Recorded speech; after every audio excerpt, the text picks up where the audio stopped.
శ్రీపాదరాజం శరణం ప్రపద్యే. శ్రీ పరమాత్మనే నమః. శ్రీ గురుభ్యో నమః. శ్రీపాదవల్లభ నరసింహ సరస్వతి శ్రీ గురు దత్తాత్రేయాయ నమః. శ్రీపాద శ్రీవల్లభ చరితామృతము అధ్యాయం 4. శంకరభట్టునకు కురువపురమున వాసవాంబికా దర్శనం. పళనిస్వామి ఆజ్ఞానుసారం మేము ముగ్గురమును ధ్యానము చేయుటకు సంకల్పించితిమి. పళనిస్వామి ఇట్లనెను: నాయన మాధవ, వత్స, శంకర, మన ముగ్గురమును ధ్యానస్థులమయ్యదము. మనకు కలిగిన ధ్యానానుభూతులను గూర్చి చర్చించుకుందుము. ఇది శ్రీవల్లభుల వారి ఆజ్ఞ గనుక తప్పక ఏదో గొప్ప ఆధ్యాత్మిక పరిణామమును మనకు భవిష్యత్తులో అనుభవములోనికి వచ్చును. భవిష్యత్తులో హూణశకము వ్యవహారమునందునుండును. ఈరోజు హూణశకము రీత్యా 25/5/1336. ఈరోజు శుక్రవారం. సర్వ శుభయోగములు కలిగిన యోగ సంపూర్ణమైన మహత్తర దినం. ఈరోజు మన జీవితంలో ఎంతో ప్రాముఖ్యత కలిగినదై ఉన్నది. నేను నా స్థూల శరీరమును ఇచ్చటనే ఉంచి స్థూల శరీరముతో కురువపురం పోయేదను, అనగా సూక్ష్మ శరీరముతో. ఒకే పర్యాయము 4-5 చోట్ల ఒకే సమయంలో సూక్ష్మ రూపంలో విహరించుట నాకు బాల్య క్రీడ. మనమందరమును శ్రీపాద శ్రీవల్లభుల ధ్యానములో ఉండెదము. వారి ఆజ్ఞ అయిన తదుపరి నేను సూక్ష్మ శరీరముతో కురువపురములోని వారి సన్నిధానమునకు చేరెదను.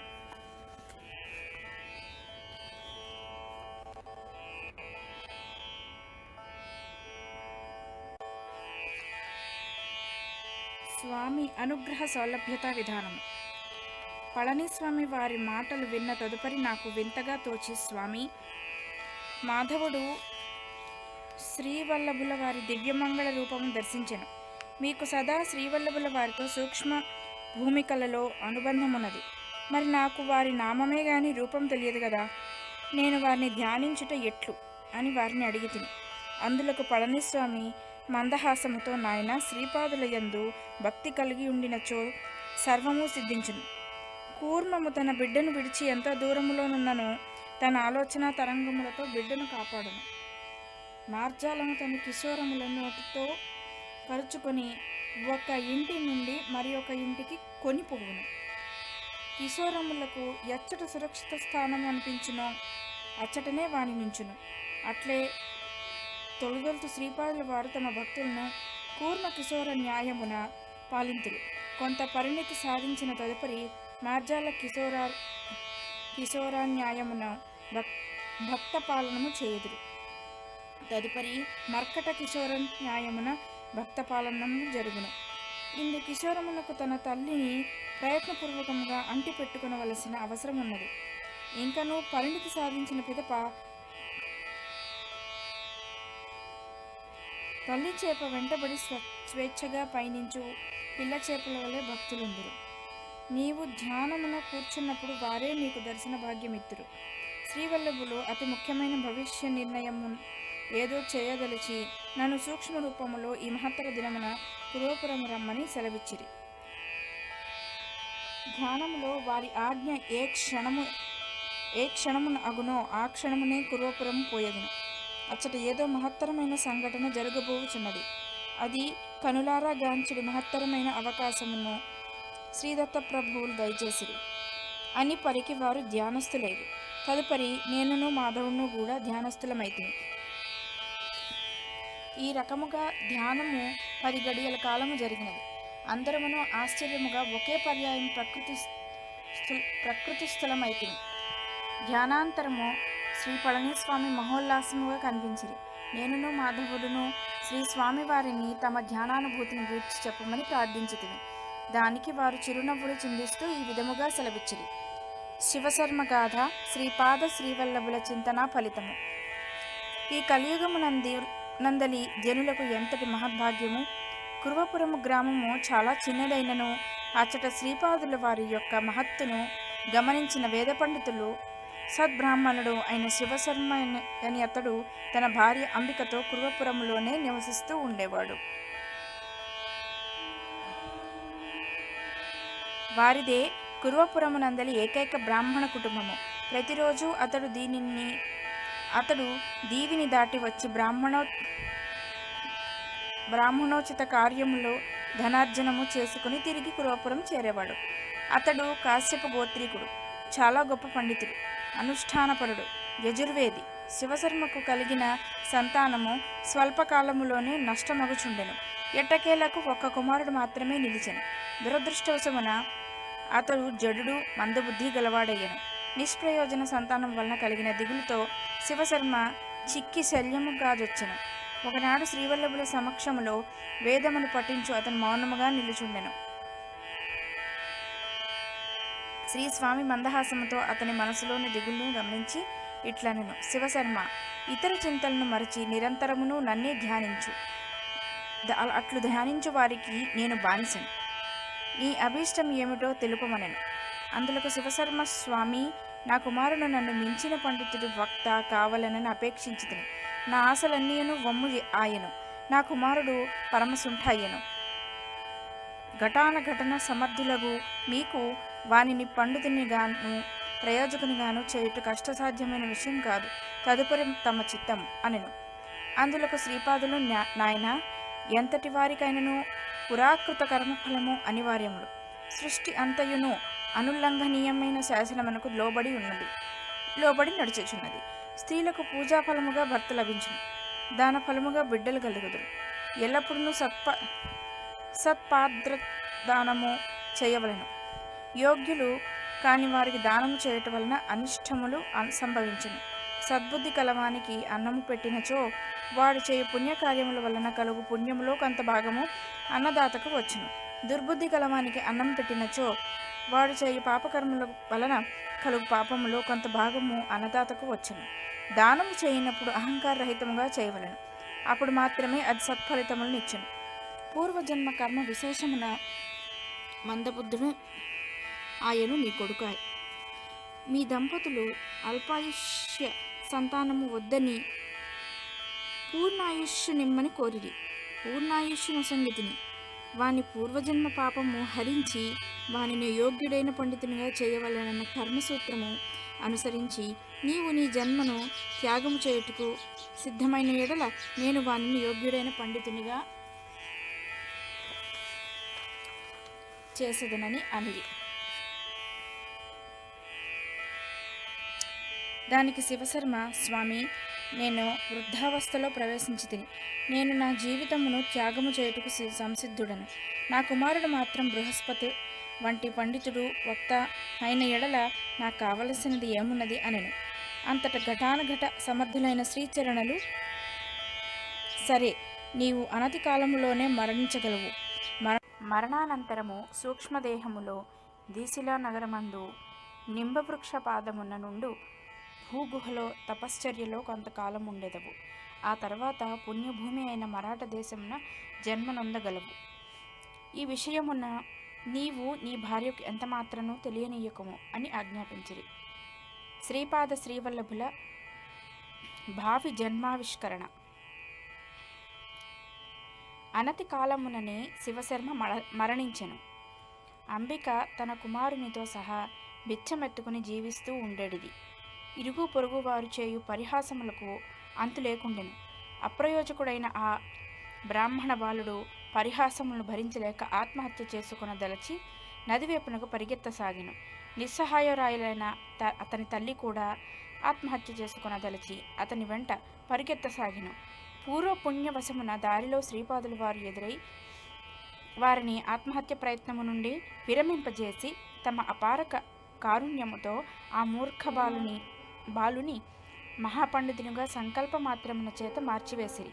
అంబికను శివపూజలో శేష జీవితమును గడుపమని ఆదేశించిరి. శనివార ప్రదోష సమయమున చేయు శివపూజ ఫలమును గూర్చి వారికి విస్తారముగా తెలియజేసిరి. తరువాత జన్మమున అంబిక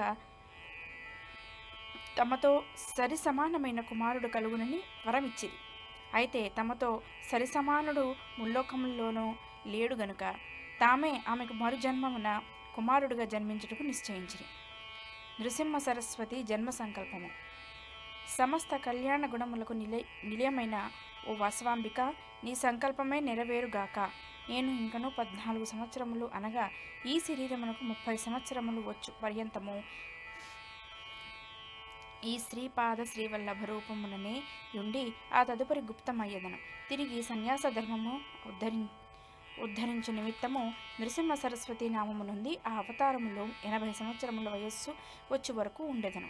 తదుపరి కదలివనం నందు 300 సంవత్సరముల తపోనిష్టలో నుండి ప్రజ్ఞాపురమున స్వామి సమర్థ నామధేయముతో అవతారము చాలించేదను.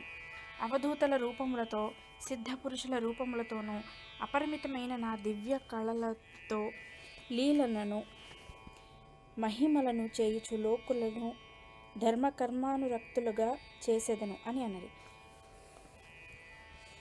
యుగములు మారుకొలది మానవులు అల్పశక్తివంతులగుచుందురు. అందుచేత పరతత్వము ఋషీశ్వరులు కోరిక మేరకు క్రింది స్థాయిలకు దిగి వచ్చుచుండును. ప్రభువు శరీరధారి అయి అవతరించుట సంపూర్ణ అనుగ్రహ సూచకము. ఈ విధముగా ప్రభుత్వము క్రింది స్థాయిలోనికి దిగి వచ్చుచుండుట వలన స్వల్పమాత్రమైన శ్రమచే మానవులు ఉత్తమ ఫలితమును పొందుటకు వీలు కలుగుచుండును. కావుననే కలియుగమునందలి మానవులు ధన్యులు. కేవలం స్మరణ మాత్రముననే దత్తప్రభువులు వారి యొక్క అనుగ్రహము కలుగుచుండును. మానవుడు పతనమొగటకు ఎన్ని అవకాశములున్నవో శ్రీచరణల అనుగ్రహమును పొందుటకు అంతకు రెట్టింపుగా అవకాశములున్నవి. ఇది పరమ సత్యము. స్మరణ, అర్చన మొదలైన క్రియాకలాపములను వలన శ్రీపాద ప్రభువులతో సాంగత్యం ఏర్పరుచుచున్నది. వీటి ద్వారా ఆశ్రితుల యొక్క పాపకర్మములు, దోషపూరితములైన విషయవాసనలు, సంస్కారములు అన్నియును శ్రీపాద శ్రీవల్లభుల చైతన్యములోనికి ప్రవేశించి వారి నుండి శ్రేయోదాయకమైన శుభ స్పందనలు వారి ఆశ్రితులలోకి ప్రవేశించును. శ్రీచరణులు తమ చైతన్యమున చేరిన పాప సముదాయములను, నల్లటి తేజస్సులను ఒక్క పవిత్ర నదీ స్నానములో పోగొట్టెదరని, లేదా తమ యోగాగ్నిలో వాటిని కాల్చి బూడిద చేసి వేసెదరు. తాము స్వయముగా తపమాచరించి ఆ తపఫలమున తమ ఆశ్రితులకు ధారపోసెదరు. ఈ విధంగా కర్మసూత్రమును అతిక్రమించకుండగా భక్తరక్షణము చేసెదరు. తాము అవసరమని భావించిన ఎడల జడస్వరూపమైన కర్మతత్వమును శాసించి తమ శ్రీచరణ ఆశ్రితులకు విముక్తిని ప్రసాదించెదరు. క్షణక్షణమున తమ భక్తులను గూర్చి వారు కర్మధ్వంసమును మహోగ్ర రూపమున చేయుదురు. కావున వారి పాదుకలను ఆశ్రయించిన వారు తమకు తెలియకుండానే కర్మబంధముల నుండి విముక్తిని పొందెదరు. శ్రీ పళని స్వామి ఈ విధముగా సెలవిచ్చిన తరువాత నా మనస్సులోని సందేహమును వెళ్ళిబుచ్చుతూ ఈ విధముగా సాహసించితిని.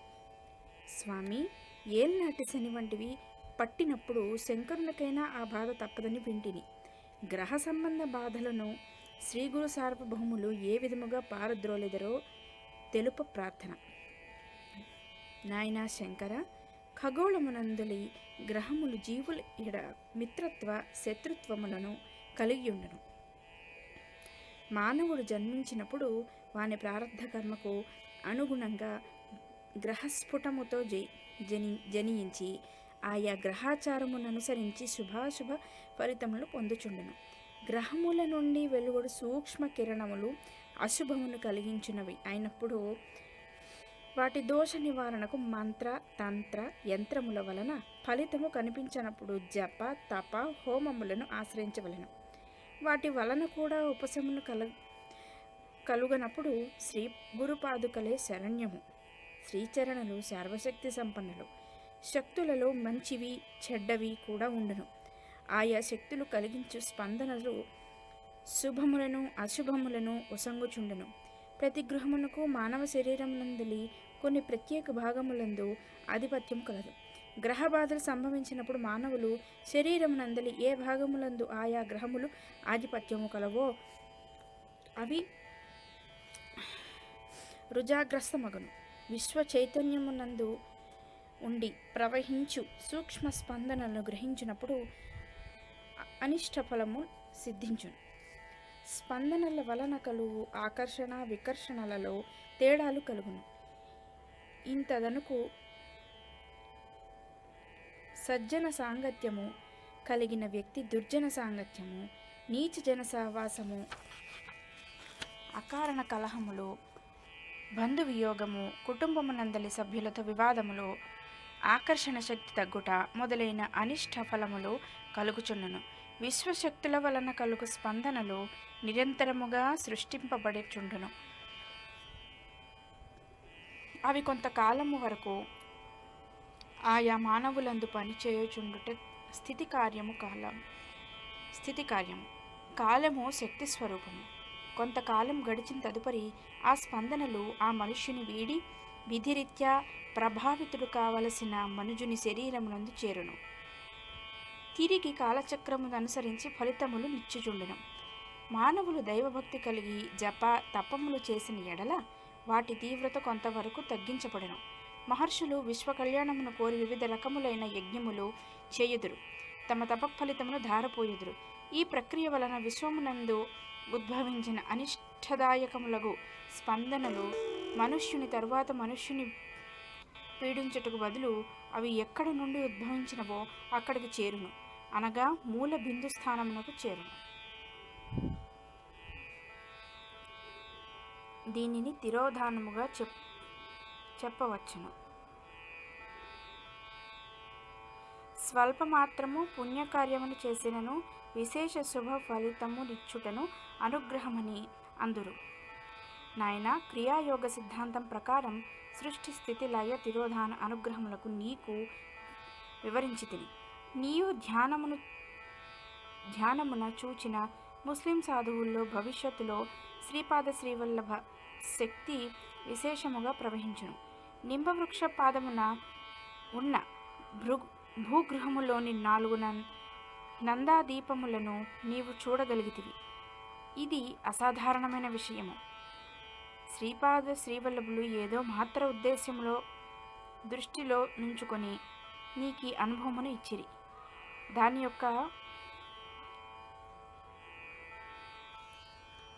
యొక్క ఆంతర్యము వారికి మాత్రమే విదితము.